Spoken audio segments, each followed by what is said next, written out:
Hello, Swamp Dweller.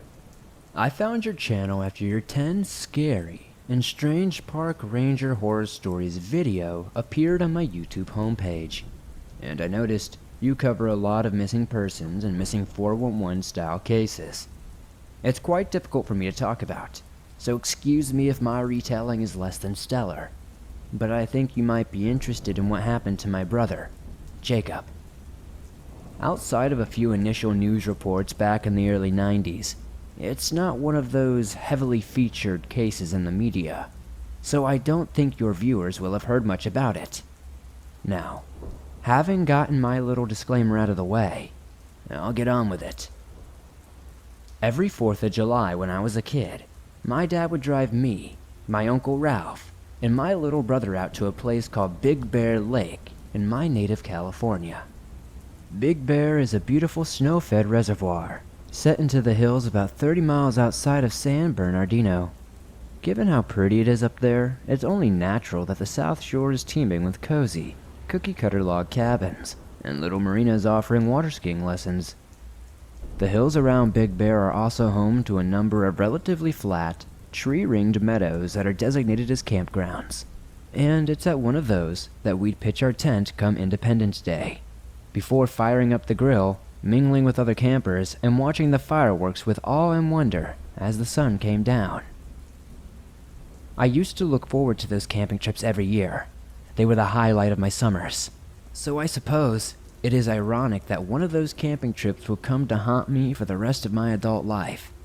The final trip to Big Bear we ever made as a family. The one where my little brother disappeared without a trace. It was the 4th of July, 1991, another roasting California summer. Since we had arrived earlier that morning, my dad and uncle had long since set up the grill and were making friendly with some of the other campers, while 10-year-old me and 6-year-old Jacob played with a group of their kids. I remember 2 of their moms going off to pee or something, since the only public bathrooms were down on the shore back then, and a group of us kids decided we would subject them to a playful kind of ambush. So we found ourselves a few hiding places along the rough trail the moms would be heading back on, and prepared to strike. The 2 women must have spotted a poorly hidden gaggle of giggling children from a mile off, but they're sweet enough to feign a surprise when we all jump out at them.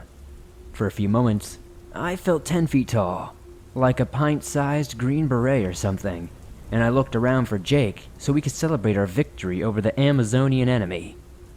But Jake was nowhere to be seen. Last I saw of him, he was running up the trail, trying to find a suitable hiding spot.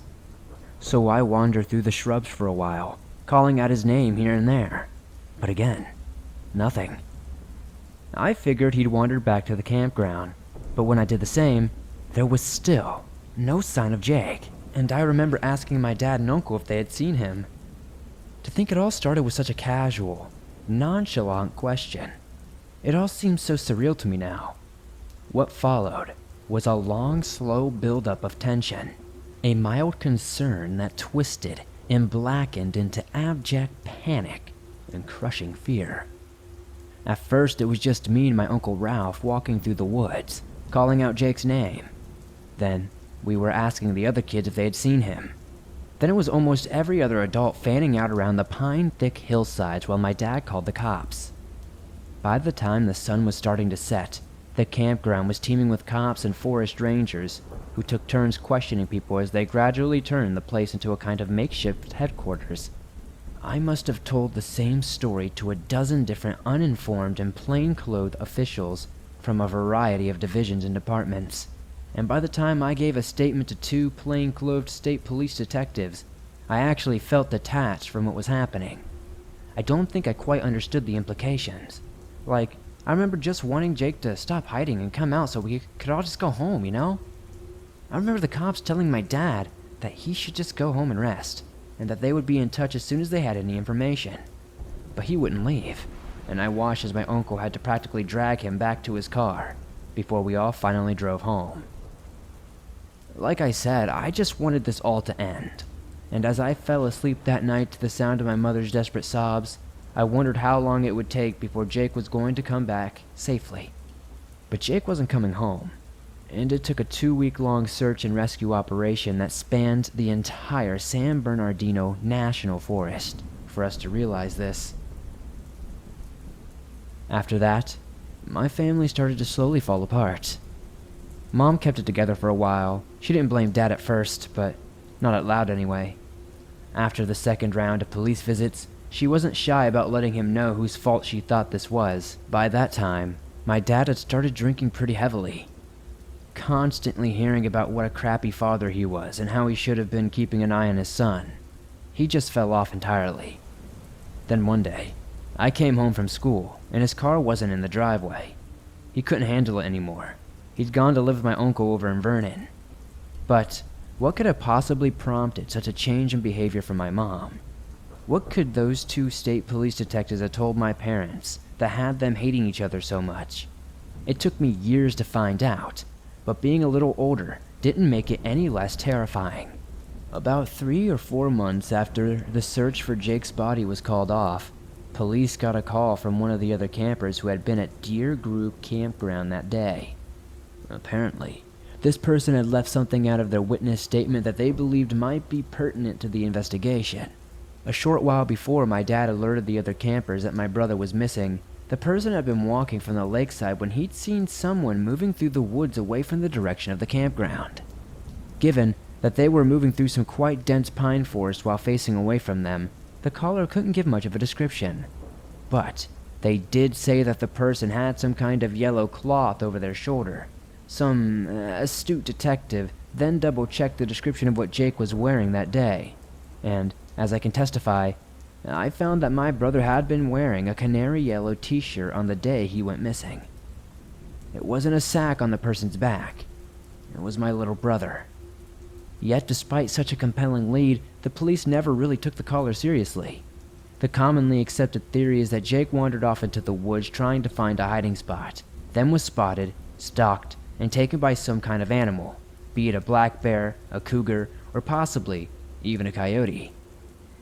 Even in the face of the park rangers failing to find any kinds of remains, as well as the call from the latecomer witness, the official stance did not change. But when I found out exactly what the guy had said, I started to understand why his statement had come into such dispute among law enforcement. After explaining that he thought he had seen a figure walking away from the campgrounds, carrying that bright yellow-colored sack, he attempted to give the police some rough idea of who they were looking for. It was just over 20 years after the incident, shortly after Jake was declared legally deceased, that I finally managed to talk to the detective who took this guy's statement. But he remembered every word of what had been said. At first, it had been a witness statement much like any other, but soon this detective was shooting his partner incredulous looks, as their witness statement was turning into something unusual. Naturally, since he hadn't been facing them, the witness couldn't describe the figure's face, but he was able to note the person's dark hair, and that they wore similarly dark clothing, including what looked to be some kind of winter jacket. Winter jacket? In the middle of California summer? Do the math on that one real quick.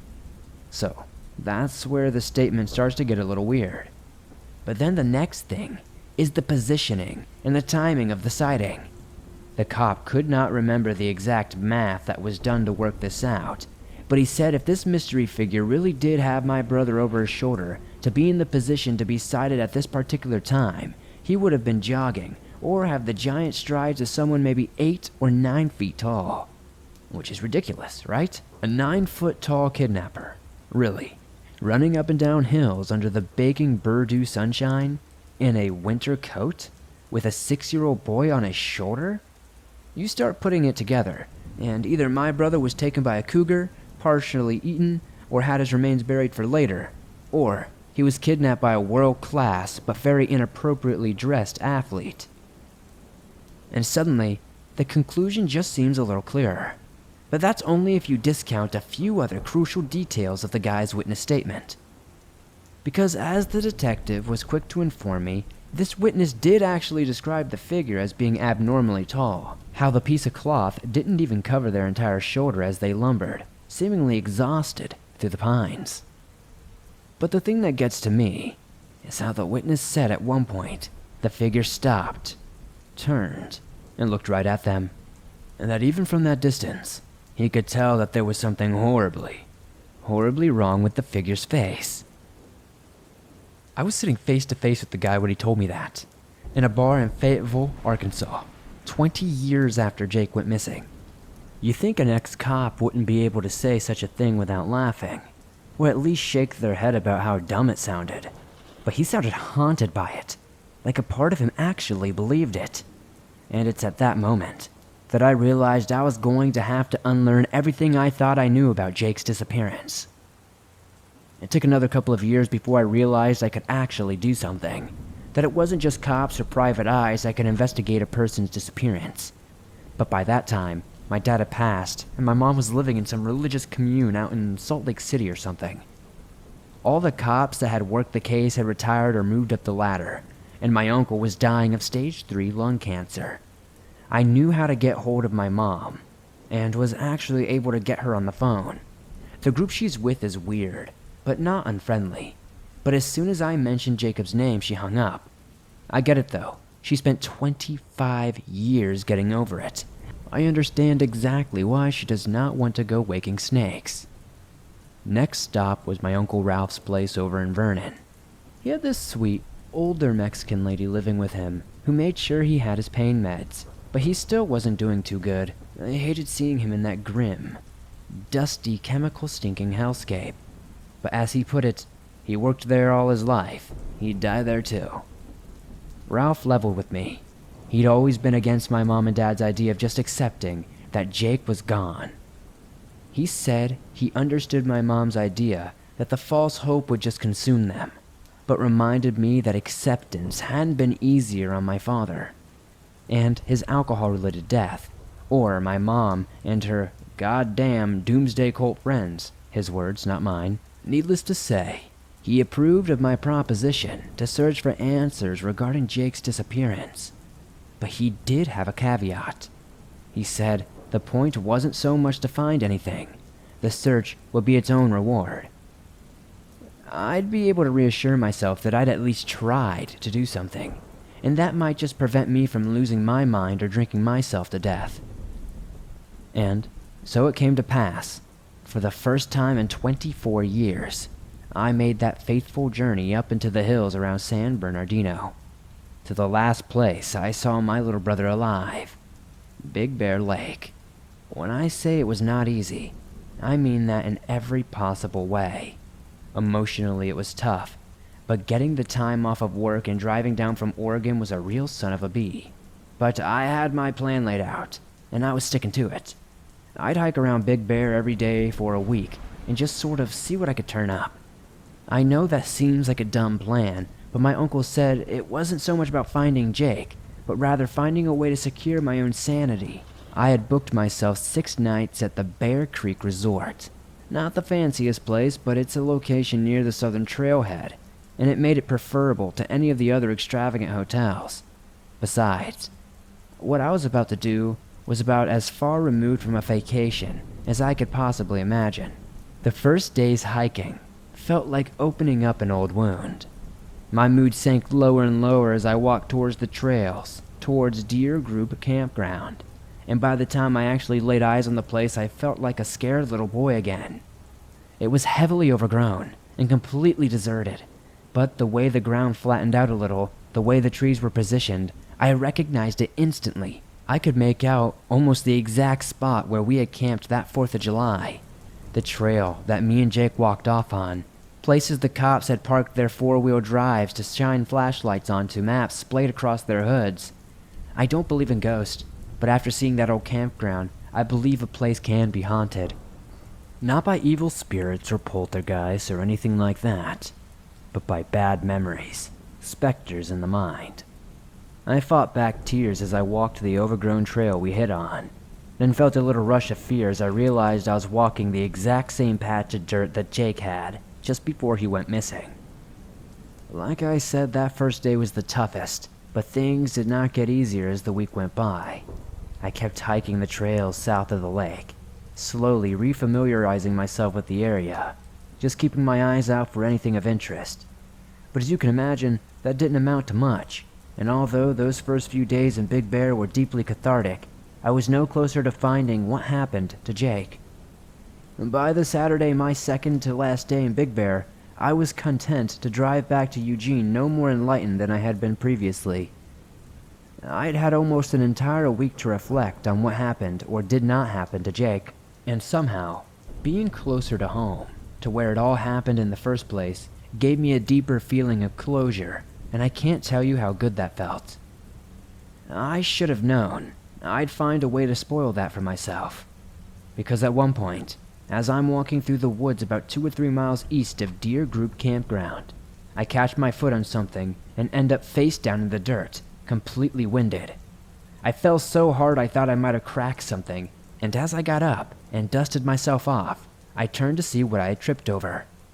I had kicked away some dirt and pine needles to get a good look at it, and lo and behold, at the base of this small rocky shelf jutting out of the soil was an opening in the ground. It was maybe only about a foot wide, and turned out to be only slightly wider than my phone, and I'm sure you can imagine how I figured that out. Out of all the things I have heard or read about the search and rescue operation following Jake's disappearance, I'd never heard anything about any caves under Big Bear. And, in all the rambling I'd done over the previous days, I hadn't seen one single cave entrance on any of the hillsides, and neither did Big Bear's website advertise any kind of caving activities, and you can bet your ass that that's an angle I covered before I drove down here. Anyway, the phone thing. At first I shined my phone's flashlight into the fissure, which is how I determined that it was rather deep into the earth. Then, since my phone case has a little wrist loop which stops me from dropping it, I was able to tie my headphones to it before carefully lowering my phone into the aperture of the earth. And since I did this while a video was recording, I figured I might be able to get an idea of how deep or large the cave was. I give it a good minute, making sure I twist and turn the headphone wire so to get as much as a 360 recording of whatever was down there. But when I pull the phone back up and play the video back, I don't see a thing. I can see where the flashlight is illuminating and the immediate darkness in front of the camera, but the light isn't bouncing back off of any cave floors or walls. I'm no geologist, but I don't think you need a college degree to work out that there's a huge damn cave system in the Purdue National Forest, and one that seems to have been previously undiscovered.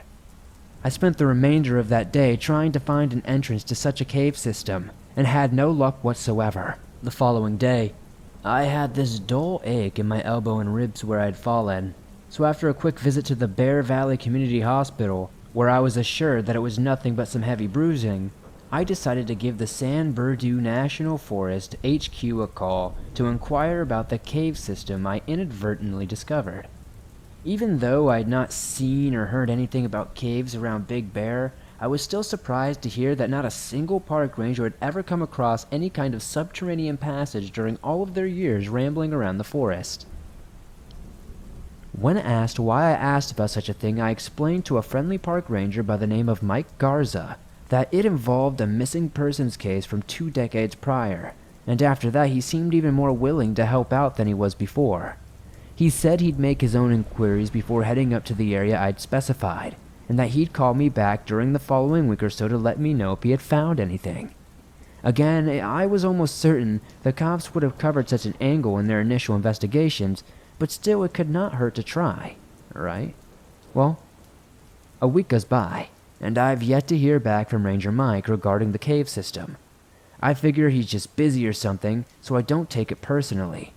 Only, when I called to check if he had made any progress, I was told that Mike wasn't stationed with the San Bernardino team anymore, and that he had handed in his resignation just a few days before.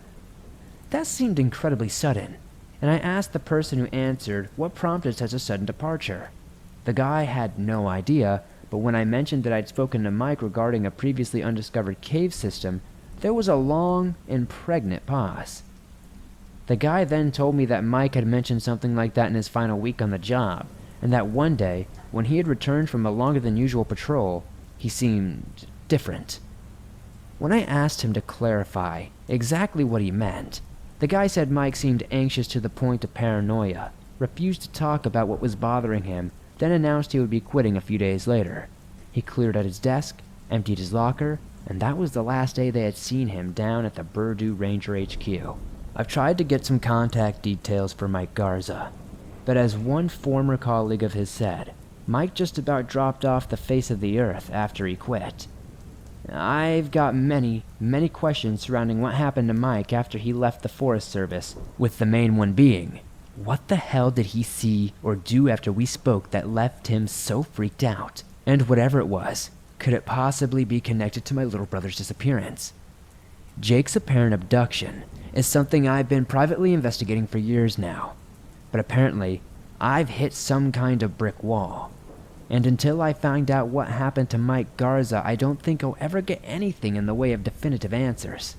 But as I said, this is something I'm continually working on, and in light of what I've discovered, it's not something I'll be giving up on anytime soon. I hope you have found what I wrote to be of interest, considering the content of your channel, and if you'd like to hear any updates regarding my investigation, please let me know, as I won't hesitate to inform you of any updates. I hope to hear from you soon. Yours truly, Ray Duwall.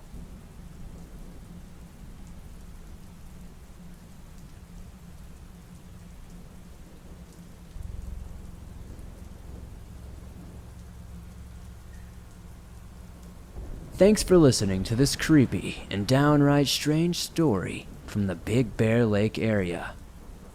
If you enjoyed this story, please be sure to hit that like button as it helps me out a ton. The more likes this video gets, the more YouTube promotes it in the algorithm. If you're listening on iTunes or another podcast platform, please be sure to give this a 5-star rating, as it truly helps us a ton over there. If you would like to hear more stories from this series, comment down below letting me know. I would love to share more updates if I can get some for you. If you have a story that you would like to share in a future video, whether it's a creepy story from the great outdoors or something else, be sure to submit your story at swampdweller.net or the email you can find in the description down below. I'd love to share your story with everyone here in the swamp. It's stories like yours that truly help keep this show going on a daily basis.